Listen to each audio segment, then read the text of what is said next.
everybody to Elevate Greater Manchester's webinar on creativity after COVID. For those of you who know me before, my name's Ilona and I'm the co-founder and director of Elevate Greater Manchester. We're a business development consultancy born very much in the middle of the pandemic, so this world that we're in has kind of been the norm for our business.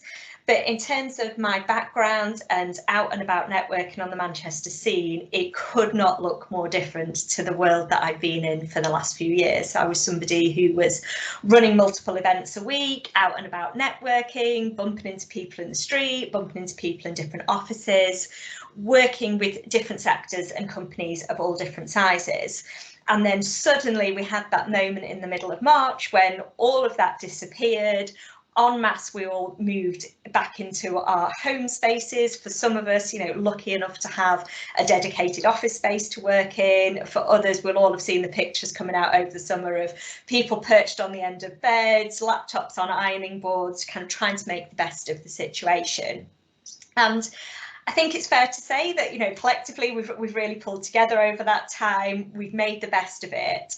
And now we're in a situation of looking ahead to the rest of this year, looking ahead to 2021, and accepting that some level of social distancing, some level of restrictions are likely to be in place for the foreseeable future.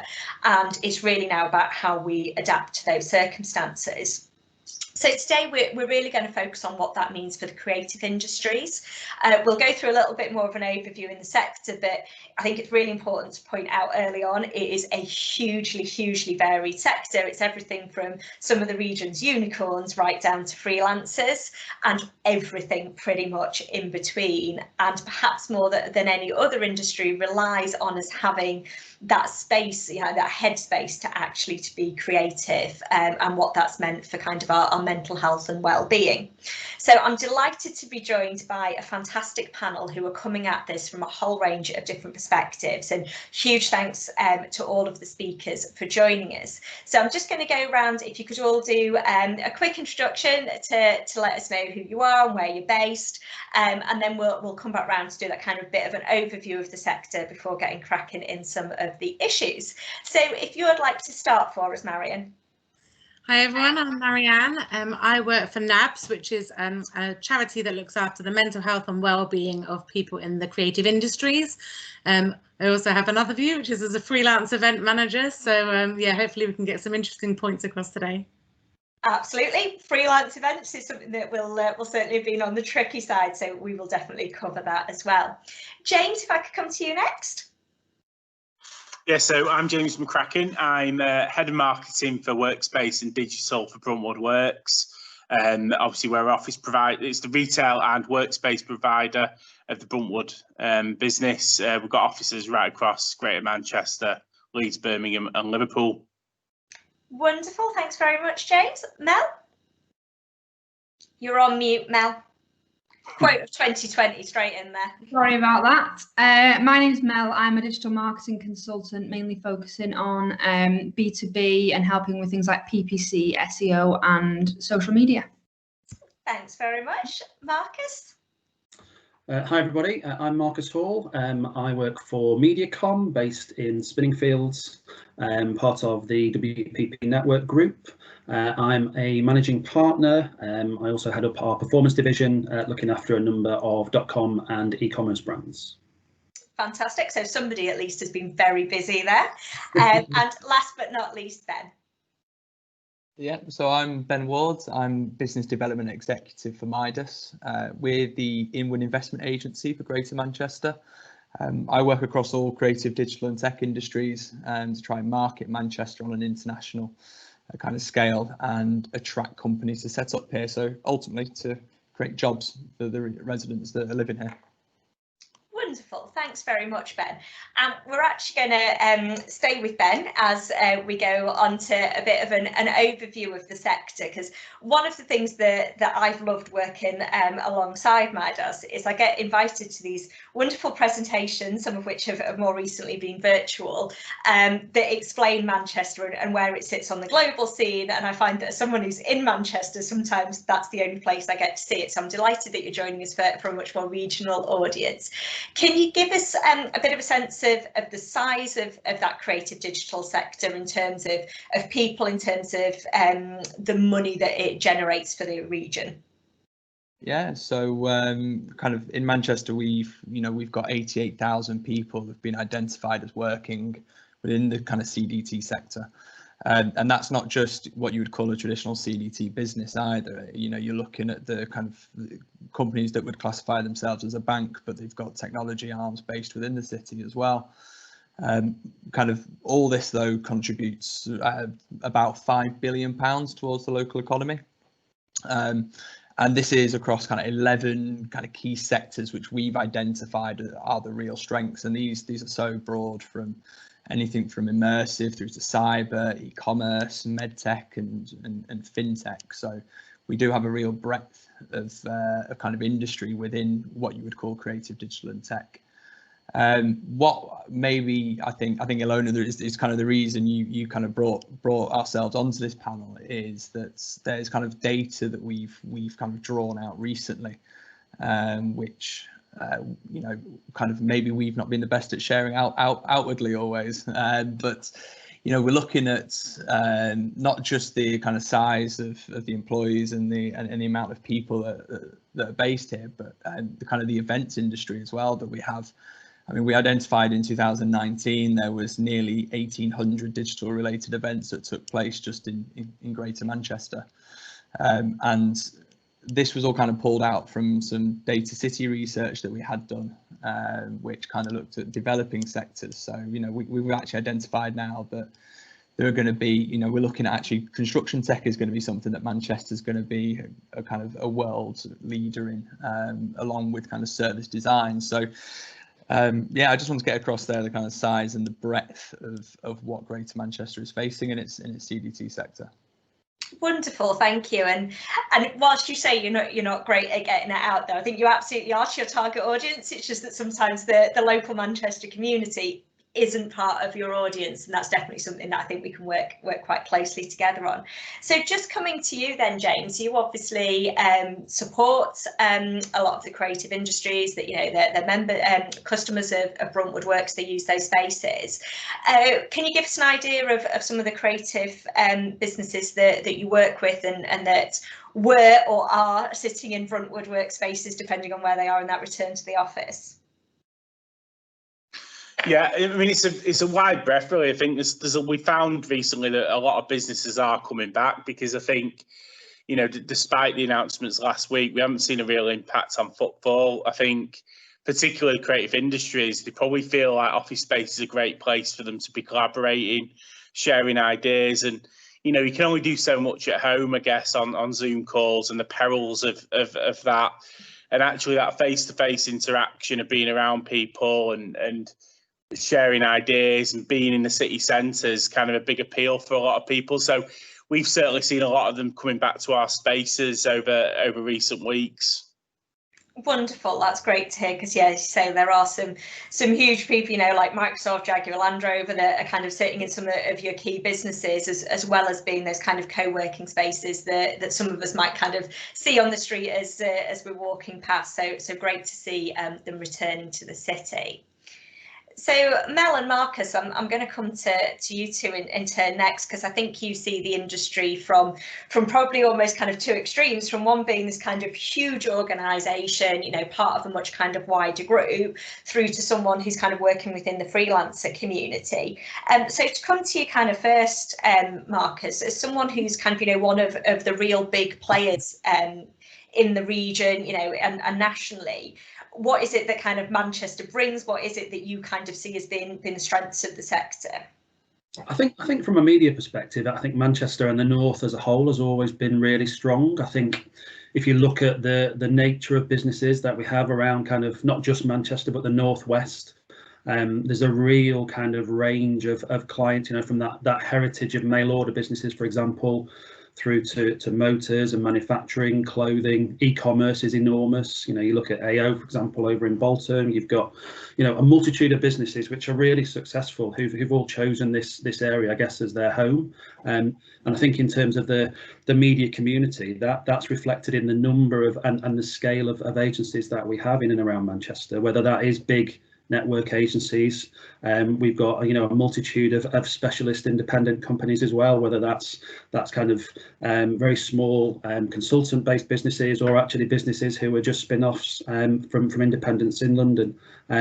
It's a community, I think, that certainly I've always worked in and around Manchester for 20 plus years, and it's always been a real thriving community. I think the social side of things is really a big part of the Manchester media scene, and actually it feels very community based, even though we are effectively competitors. I think it's a real kind of family community feel, and I think that's one of the real things, from talking to kind of colleagues and friends who are also in the sector, that's one of the things people have really missed, is that face-to-face communication and sense of community that Manchester seems to offer. It is, and we're going to touch slightly on something we were going to come on to a bit later, around that kind of move towards working from home and missing some of that kind of being around people and culture. And the reason I'm going to bring it in now is, as I come to you, Mel, you were someone who was you were in that working from home space, so setting up as a freelancer, becoming part of that kind of, you know, already part of the creative community, but doing it as a freelancer rather than in-house. How did you find that initially, making that move in, and what was the kind of community support like for you? And have you noticed any kind of changes the rest of the world has joined you in that work from home space? Yeah, so I would say, so first, to adjust to it, first of all, from working from an office space to working at home, and also working for yourself, it's a very different way to work, I found. But then I did start to find that I actually concentrated a lot more at home and got a lot more done. You know, you've not got the commuting time, you've not got the stress and strain of commuting, you've not got the stress and strain of kind of checking that people are happy with what, you know, how you're behaving in the office. Not that anybody runs riot in the office or anything like that. I should say here, Mel used to be my desk buddy and she was fine in the office. Yeah. I don't like, you know, dance on tables or anything in the office, but you know, you've just kind of got that focus, and you've not got even the distraction of kind of chit chat, which we all get involved in, and we all get involved in the office camaraderie, which is nice, but at the same time, I get a hell of a lot more done without it. So yeah, I would say that as more people have started to work from home, though, what I do like is that people are more appreciative of when you are at home. For example, when my daughter comes in from school, I don't panic on a Zoom call anymore, because it's just the norm. Or if the cat walks behind me, I again don't feel I have to apologise for as much, because everybody's in the same boat. And I do feel when that shift back to the office space occurs, that will still be the norm, simply because people know what it's like to work at home now. And I think a lot of people, using my mum as an example, for 45 years she's worked in an office, and then she's recently obviously had to work from home for obvious reasons. And she said, I've never really understood that work from home mentality that people have. And also, she no longer sees it as unprofessional if she hears a dog barking in the background or anything like that, because it's just the way it is. And I think thankfully it will always be like that now. Yeah, and I think that's such a positive change. We were joking before we started the recording on this, that everyone kind of apologised for something that was going on in the background, and it's just become this real kind of human element, that people who you may have seen them in an office, planned meeting, you don't get that kind of instant connection about everything else that's going on in their life, but we will all now have had multiple calls with children, with pets, with building noises, all sorts of stuff going on, and we're just appreciative that we are all dealing with that. So just to come to you next, Marian, on the human side, if you like, of it's great. There are some brilliant things about working from home, and Mel's obviously made the choice to do that and is kind of doing it really well. Has there been a change in kind of access to the services of your charity that have been either a result of moving to home, or just as a result that, you know, all of our stress levels have gone up massively because of the world that we're in. Yeah, absolutely. And I think for NABS, I mean, obviously we look after, like I said, mental health and wellbeing of people in the creative industries. And whilst it's hit everybody hard across the UK, I think when you work in such a collaborative environment, you know, everything from your creative campaigns to your account management to dealing with your clients, so much of that has been done face to face in a partnerships, warm and loving environment kind of thing. So to then take that away and to be sat, you know, with a screen and a table between people has been quite hard for people, I think. So there's definitely been sort of that perspective. On the flip side of that, NABS have invested very heavily in technology. So the charity is actually UK wide. I look after the regions outside of London, so Manchester and Scotland. And what we've done is we've collaborated with London. And whereas we used to have a lot of separate events and separate things, we've brought everything together, and it's actually become much more inclusive. And so it's been a really nice, much more collaborative approach, I think, that we've learned, and just bringing everything online to make it more accessible, which has been amazing.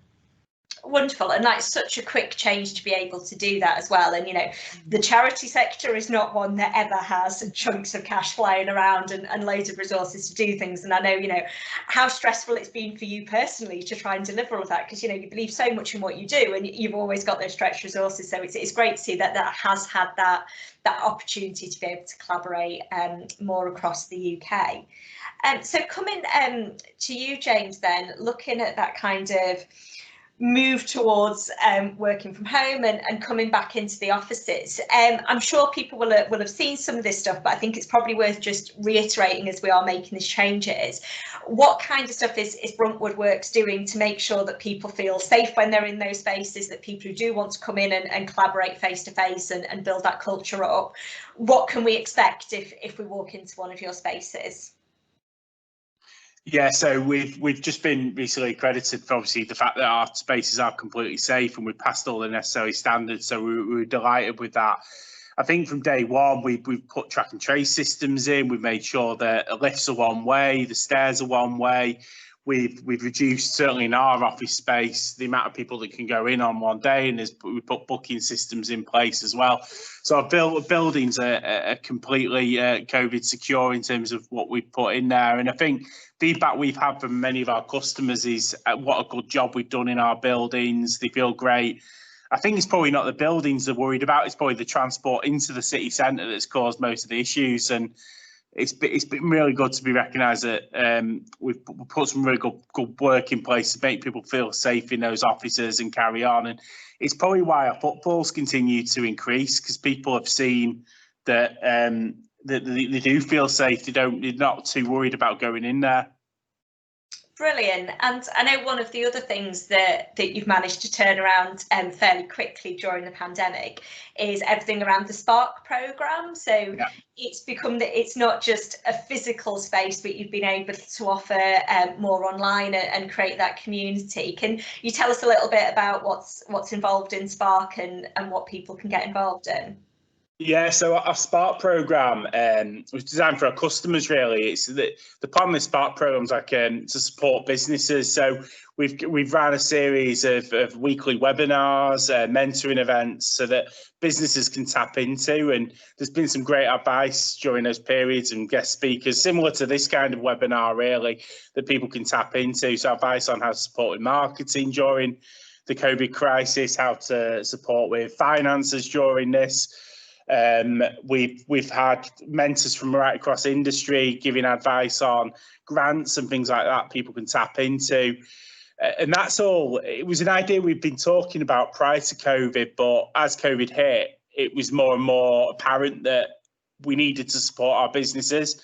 And Bruntwood's fair fundamental is obviously creating thriving cities, and if our customers thrive, so do we. So that was a real point of Spark to help our small businesses, all larger businesses, tap into that resource. So that's been a fantastic thing that we've kicked off during this period. And also we've been looking at our product offering as well during the crisis as well, and looking at how we can support businesses during this, because we recognise that people are going to use office space differently as well moving forward. So we offered, one of the things we launched a few weeks ago was office share. So the idea that some people might want to share their office moving forward. They might want to reduce the time that they're in there. They might work from home sometimes as well. So that's just kind of an example of how we've kind of adapted our products as well during this time, and I guess evolve what we do. Brilliant. And that brings us on seamlessly to one of the other key things that I was interested to find out more about is what the change of customer and client expectations has been. So we kind of have some industries, and I'm looking towards kind of hospitality and travel, that have clearly been, you know, bearing the brunt of what's going on. But then on the other side, the kind of the e-commerce has been, you know, miles ahead. I think Ocado's just come out as now being a more valuable retailer than Tesco, which I don't think we'd have seen coming in January. So there are kind of very different impacts depending on where your client base goes. We're seeing lots of companies doing a complete review of what they're offering it. So before we kind of go into those kind of how we deliver that from a creativity perspective, and I'll come to yourselves, Marcus and Mel, to talk about that. I thought it might be quite interesting just for Ben to flag up some of the kind of more creative approaches that they've taken for something that used to be physical delegations coming into Manchester or physical delegations going out to the rest of the world. Can you give us a bit of a flavour of what some of the more creative approaches have been to still showcase Manchester whilst we've not been able to move in or out of the city? Yeah, certainly. I know that there's probably some people watching this who we have probably reached out to at some point during their work time to kind of support those delegations. But kind of what we've kind of found has been a trend, and kind of keeping an eye on also what other countries are doing, is that kind of the ability that we have at the moment to reach a larger audience and actually put Greater Manchester in front of more businesses than maybe we have done before is through this use of virtual delegations. So Ilona kindly joined us on our panel the other day to talk to all in-market representatives for Department for International Trade about the sector strengths here in the city. And it's that kind of education that I think has given us, this has given us more time to do and kind of reach out to those international connections. Again, we've got a virtual delegation coming up in November, which we're hoping to kind of attract kind of 40, 50 international companies to hear about kind of business opportunities that are available here, and kind of have an opportunity to hear from larger organisations about why they're in Manchester, and also why they've stayed ultimately in the end. So just kind of a few ways that we've adapted. Of course, I've got used to doing webinars at 7, 8 o'clock in the morning when I've just woken up and they're all cracking open a glass of wine. But it's not the worst. It's not the worst way I've had to adapt, I guess. No, and I think it's, in some ways, whilst that sounds really weird that that's something that we're doing, I think you can't underestimate what the impact was on staff flying around different time zones. So whilst, I'm getting up straight away and it's their evening, I can remember talking to delegations that had been up for like nearly 24 hours straight because they were jumping in and out of different places. So I think there will still be a role for some of that virtual stuff to complement the physical delegations. So just then coming to you, Marcus, in terms of some of the clients and the brands that you work with, have you seen a change in approach in terms of how they need to communicate with their customers, or what they expect from you as an agency? Definitely. I think certainly if we go back to kind of that first 12 weeks of lockdown, obviously clearly it was unprecedented, but we spent an awful long time talking with clients at length, pausing campaigns, pulling campaigns. I think in 1 week alone we cancelled £50 million worth of media activity, which is something I'd never thought I'd have to do in a lifetime, but there we go. But that kind of brought with it challenges, and I think once people realised that this wasn't going to be a kind of a flash in the pan 3 weeks and then the world would return to normal, very quickly we started to have to think differently. And I think we've spent the last 6 months really kind of planning very, very differently. We've certainly got a lot closer to our clients, for starters, and I think I've seen the inside of probably more clients' homes in the last 6 months than I ever expected I would do. But actually, I think it's helped to really strengthen those relationships that we've had. And I think in terms of when we've talked about media solutions and when we've looked at media solutions, we've had to be really creative and really different, because the way that we've all consumed media has totally changed. If you look again early on, you know, the volumes of kind of under 25-year-old adults consuming daytime TV was at a higher rate than it had been for you know, 15, 20 years. Similarly, if you looked at the impact on for example, you know, circulations of newspapers such as the Metro, obviously, which we get in the city centre, you know, and that circulation, you know, fell off a cliff overnight because people just weren't out there commuting.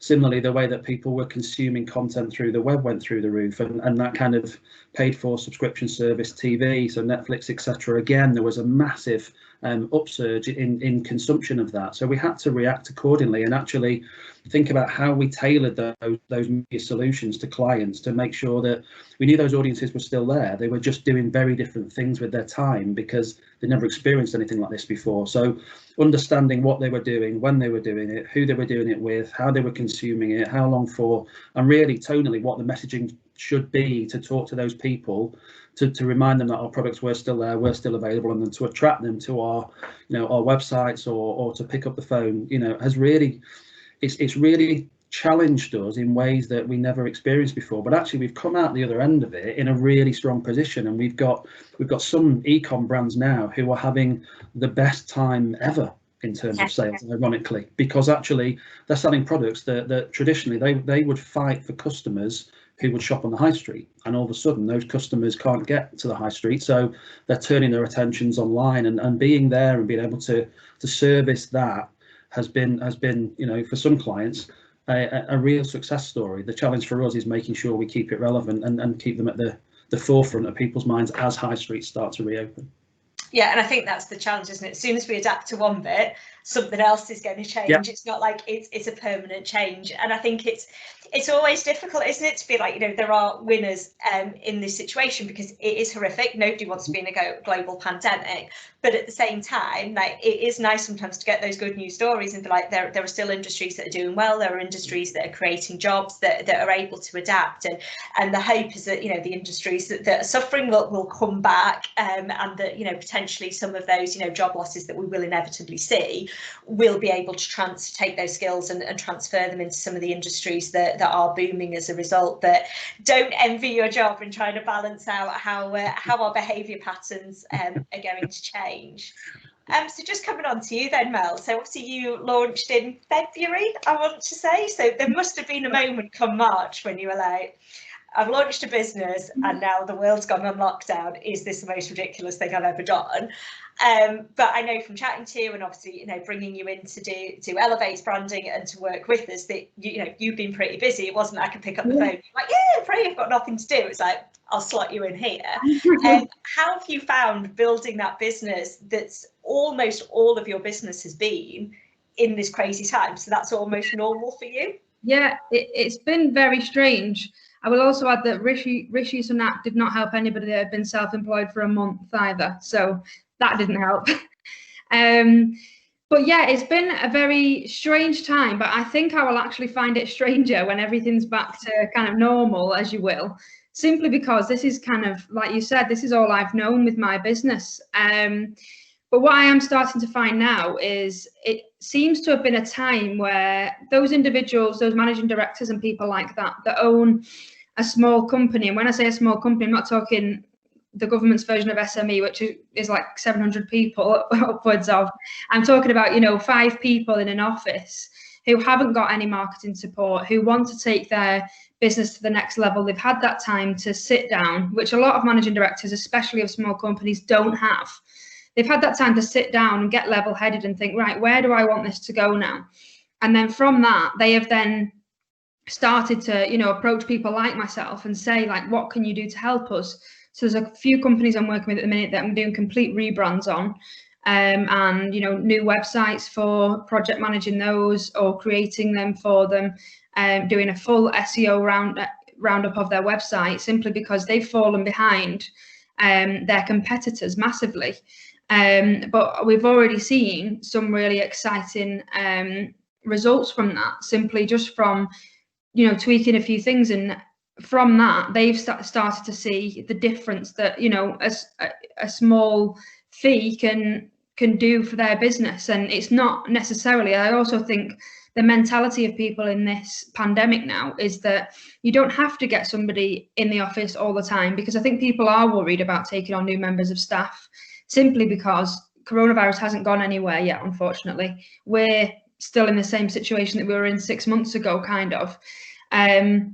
So I think that people are scared to then say, right, okay, what we'll do, we'll get a marketing exec in, because that is usually what a company would do.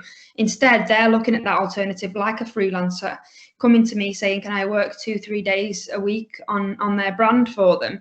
And it's really started to pick up. Like in 1 week, I took on 8 new clients, which it just wasn't heard of. I was working with 4 clients over the space of probably 5 months, simply because the other ones had to, I was the first kind of payment that they wanted to get rid of, unfortunately, simply because it was, Google ads and things like that, and the things that they were advertising, just like Marcus just mentioned, they weren't of interest anymore. Unfortunately, there wasn't any B2B selling happening because people were furloughed or businesses had stopped. People didn't really know what to do, so these people had paused. They've now come back, but that it was that pause. It wasn't 50 million pounds like Marcus mentioned, but it was when that was very daunting for me, because that was in month 3 of my business, and I was starting to think, oh my God, what have I done?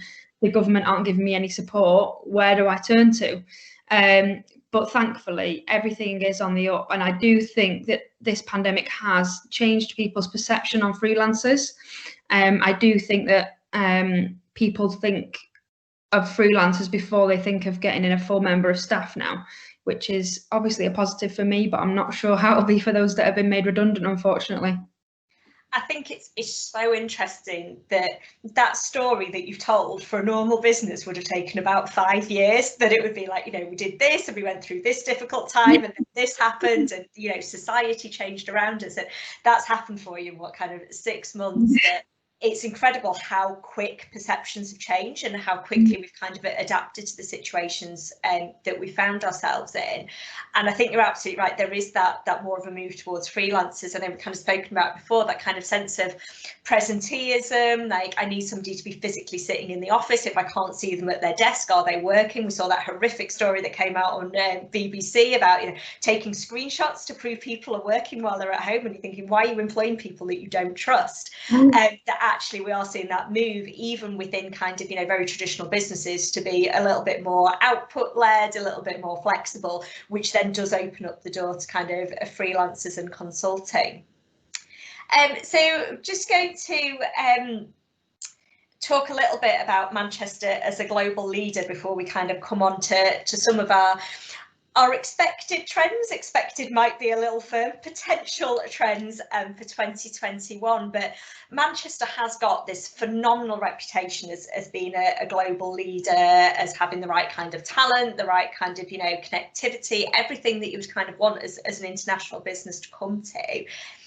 Is it still seen in that way with the pandemic going on? Are we still seeing investors interested in committing to Manchester? I'm aiming this at you, Ben, by the way. I expected it to be the case.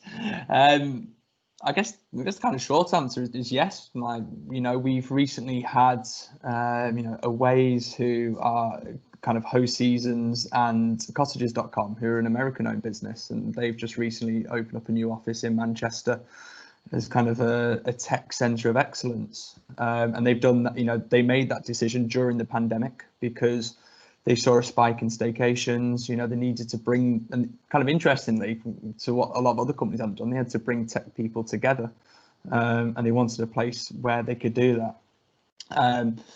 But then kind of it's kind of no surprise to anyone that we're not going to hit the same levels of international investment as we have been doing over the last several years, but we are in line with that global trend that is seeing a kind of 30 to 40% drop. There are some locations that are looking at higher 60% in kind of foreign investment into their countries or cities. So we're not doing as bad as some other places.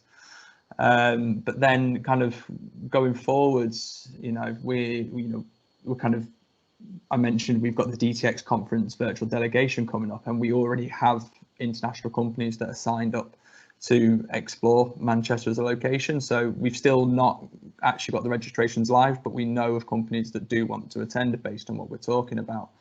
So, you know, we are seeing those investments come in, but it's not just looking at the new investments. We've also got to look after our existing investors as well.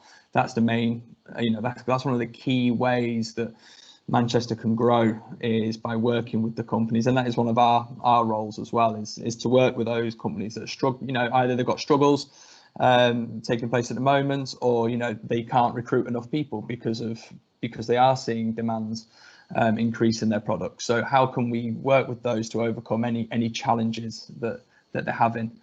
And so with those kind of combinations, in the short, yes, we are seeing international companies invest. Right. Yes, we're fine. I think that's really important. I think that's something that people don't always realise through MIDAS and the inward investment, is it's not just about bringing the money in, it's about looking after those people and those companies when they're there. And I think that's really reflecting a lot of what we spoke about client expectations and changing needs. Is it's actually like looking after the customers that you've got is so important, and we can see the difference in the way that brands have presented themselves and companies have presented themselves kind of during the pandemic. Is there's some that have kind of almost forgotten about the ones they've already got, and that they're just focused on trying to get that pipeline through. And actually it's like we do need to draw together and look after what we've got, because they're the ones that are still going to be there hopefully when we do start to come out of this. And you know, they'll remember the people that held their hand in the difficult times, and we show that, you know, that real sense of community that Manchester's so well known for. So I'm going to get you to do both hats now, Marian. I'm going to do a NABS, and then in fact we're going to do it the other way around. Let's do business introductions first and then NABS, just because I feel like the business introductions one might be a slightly sadder story for now. Honestly, like, from someone from, you know, an event background, as I say, you know, out and about networking at events all of the time, and I know it's something that we've spoken about regularly throughout lockdown, is, are people still going to see the value in networking? Now, so many of those events are free, you know, content day and night, going out on all those things.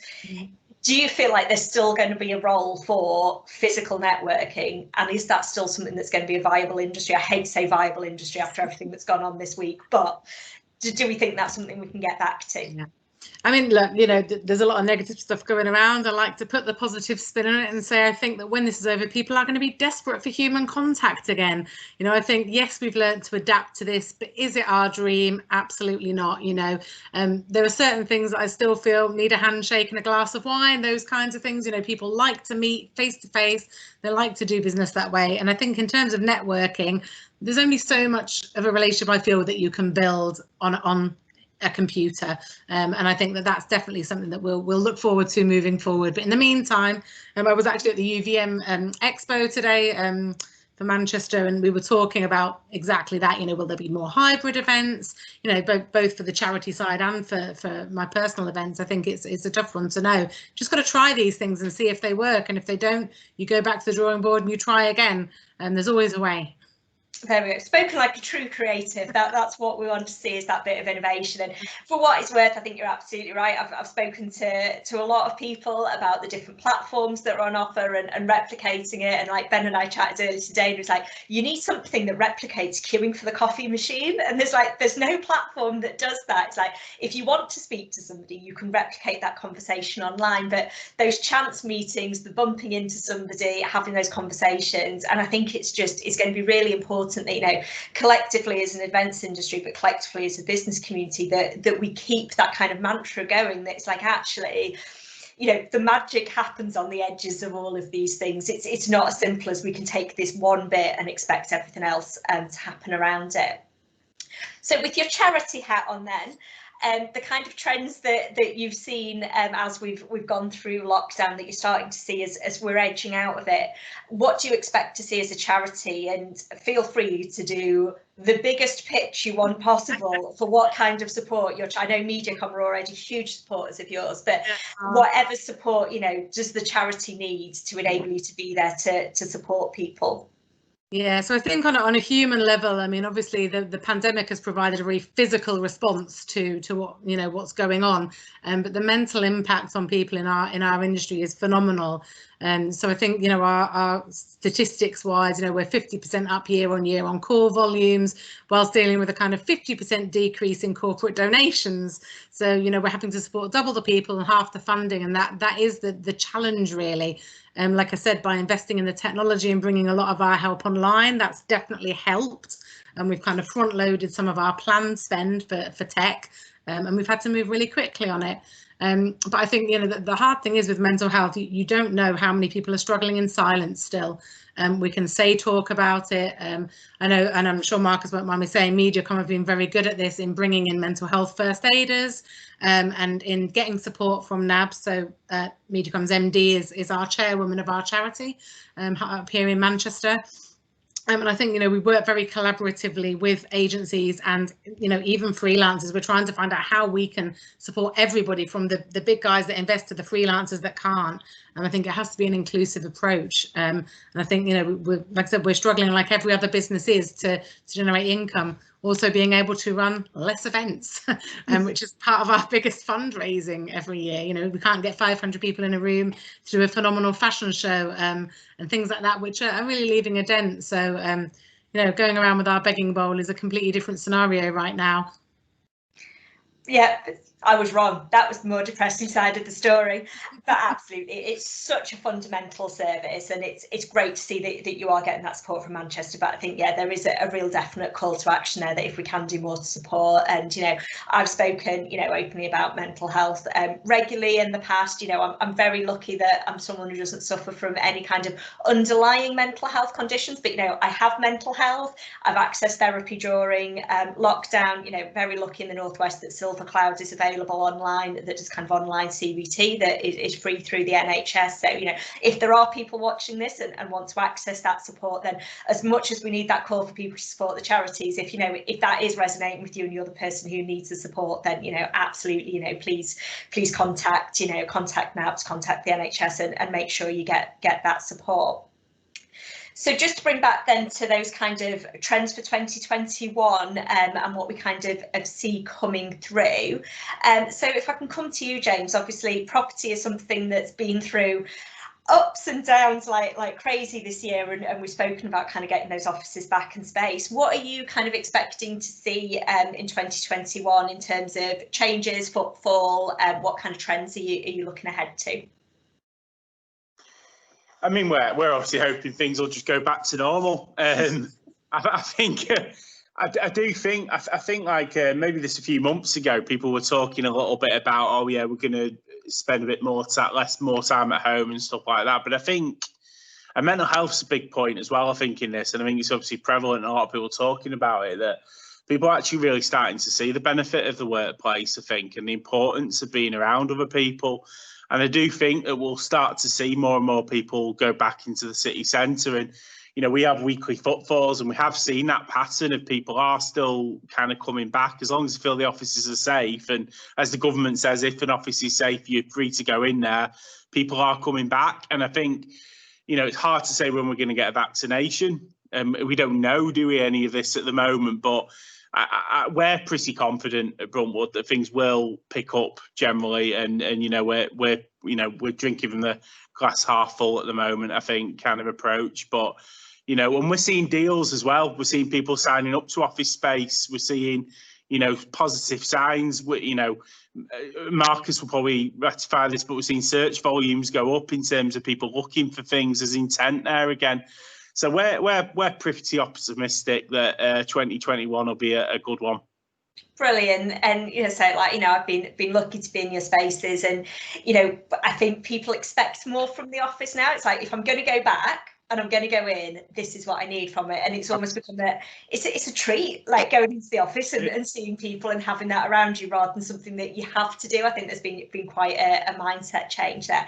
So Ben, obviously we touched a little bit on some of the delegations and stuff that you've got coming up. Are you planning that 2021, are we thinking that will still be predominantly virtual? Have we got anything physical that we think will be coming in? Any particular markets that you'll be focusing on next year?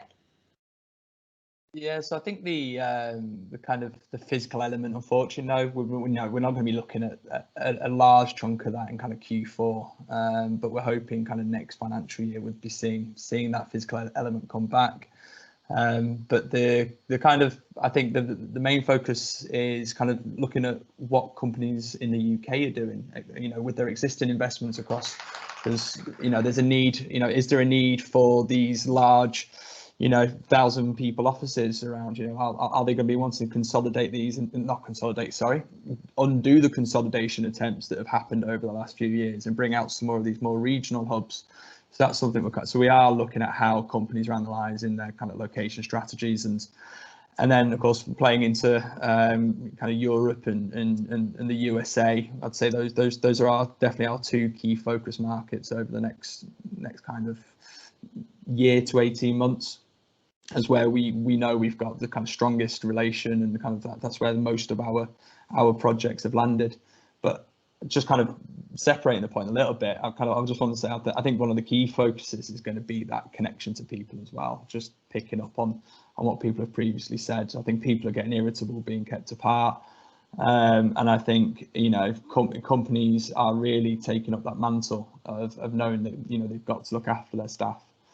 And so I think people are going to want to get back together, and we'll see that trend of kind of work life balance we've got used to has to then be brought back, because we can't go back to the way we were, but I don't think we can carry on the way we are now. So you're going to see companies trying to find that balance. Some will get it wrong, but at least they will. No one's got all the answers yet, have they? Exactly.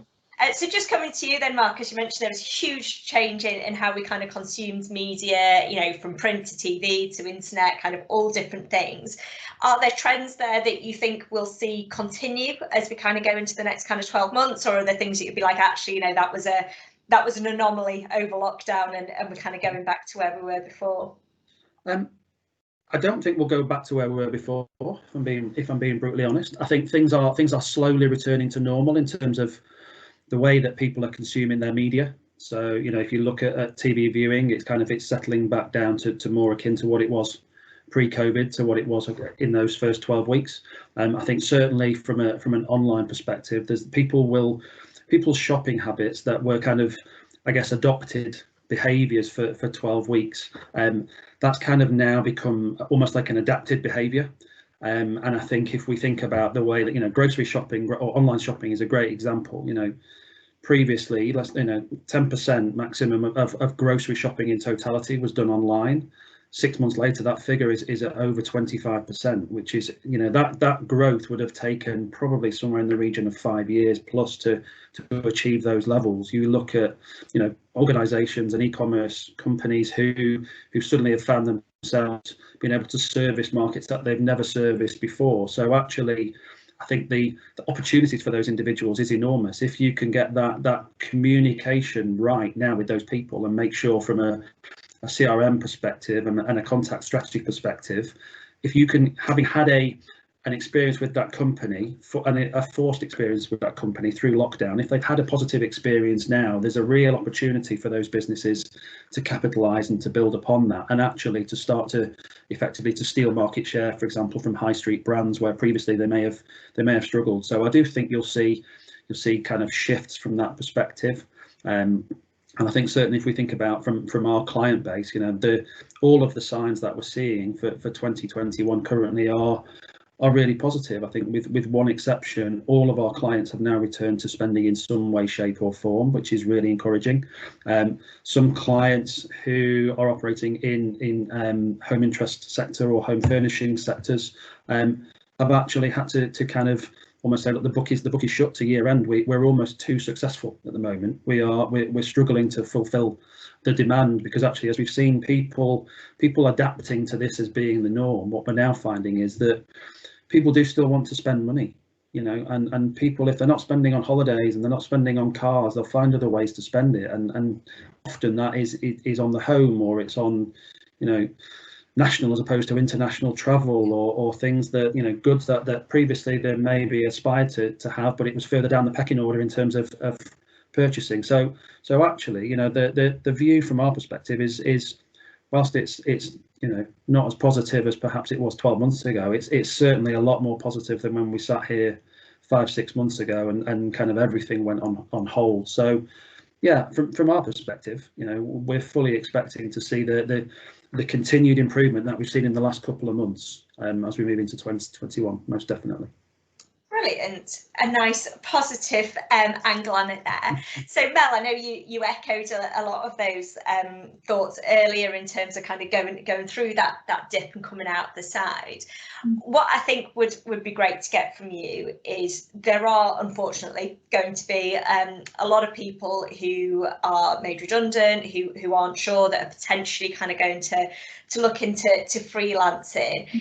If somebody is in that situation that they're thinking, can I go it alone? Can I go into freelancing? Will businesses want to talk to somebody who isn't kind of backed by a company? What kind of advice would you give in terms of how that's been, and are those some of those trends that you're seeing of people being a bit more open to having conversations with freelancers or micro businesses?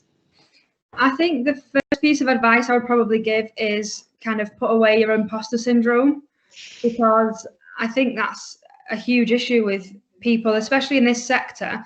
I think because in the traditional workspace, it's still seen as colouring in a little bit, which I do more than that. I do that too, but it's still seen a little bit as that, and I think that's a bit of an issue for people confidence-wise coming out of any sector.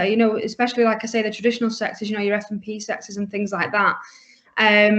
And then just have real confidence in what you can do, and know that what you can do is great, and you can go it alone as long as you've got a good network. One thing that I found really helped with me, having worked previously at places like Pro Manchester and then the charity Forever Manchester, they both helped me develop a very good network, all of whom, well, not every single one of them obviously, but a lot of whom have helped me since I went freelance, since I made the announcement on LinkedIn. Even just doing like small things on Twitter and things like that. I have a lot of people in my inbox saying, let's collaborate, let's do this, let's do that, which is really exciting. And I think that is what has kept me going. But I would recommend, if you're thinking about going freelance, then start building up that network, start using social channels to build up a network. If you have been made redundant and you're thinking the workplace isn't really for me, then I will never look back. I can't imagine I will ever work 5 days a week for an individual again. I really like, looking after my own time, working kind of when I want to work, as hard as I want to work. And yeah, I would really recommend it, as I say. And I just think that just go for it. If ever there's a time to go for it, I do think it's now, during this pandemic, because there's never been a better time to adapt, because everybody is adapting around you at the moment. And I think the perception of freelancers, as I mentioned earlier, has absolutely changed. Yeah, I really think it has. And that you say is kind of that perception of someone who colours in. One of the things that I was always so impressed with when we kind of worked alongside each other as colleagues was, it's like, yes, you'd make things look pretty, but your first question was always around, how's it going to be successful? How's it going to make money? How's it going to sell the tickets? And I think now the world has gone so much more online, and we're so much more reliant on that branding. People are actually starting to realise that, that's a real commercial part of your business. It isn't a nice to have gloss to put on. It's actually the heart of what you're doing, and delighted that we're able to work together again on making Elevate look pretty, but hopefully also very effective, and we colour in the right colour green now, because we'll get shouted at if we don't. So just going to kind of wrap up there by saying thanks so much again to all of you for your time, for your expertise. It's been a really interesting discussion, and I think probably been a little more positive than perhaps we thought it might have been at the beginning. That I think, we are kind of coming into something where we're making those adjustments. So thank you to everybody for watching. We'd love to hear your questions, hear your comments, and we will continue to do content around this industry as things continue to change. So thanks ever so much, and we will be back with more webinars soon.